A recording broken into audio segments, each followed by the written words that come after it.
చాలా సందర్భాల్లో నా జీవితం ఇలాగైపోయింది అలాగైపోయింది చాలా ఇబ్బంది పడిపోతాం. నిజమే, వాస్తవమే. అటువంటి పరిస్థితులు ఉన్నప్పుడు మనం మనసు కృంగిపోతుంది. కానీ నిన్ను ప్రేమిస్తున్న ఆయన ఉన్నాడన్న విషయాన్ని మర్చిపోకండి.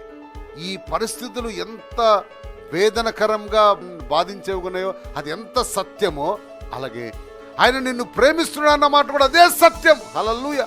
ఎప్పుడైతే ఇది నువ్వు గ్రహిస్తావో, నిన్ను ప్రేమించినటువంటి ఆయన, హల్లెలూయా కదా, నీ జీవితం నాశనం కాకూడదని చెప్పి నీ కొరకు యేసయ్యని భూలోకానికి పంపించి, అందుకోసమే లేఖనాలు చెప్తుంటే నేను మార్గమయ్యు. మన లైఫ్లో ఏది కావాలో ఆయన మార్గమై ఉన్నాడు. ఆమేన్. నీకు సమాధానం కావాలా, ఆయన సమాధానకర్తగా ఉంటున్నాడు. నీకు సమృద్ధి కావాలా, ఆయన సమృద్ధిని కలగజేసేవాడుగా ఉంటున్నాడు.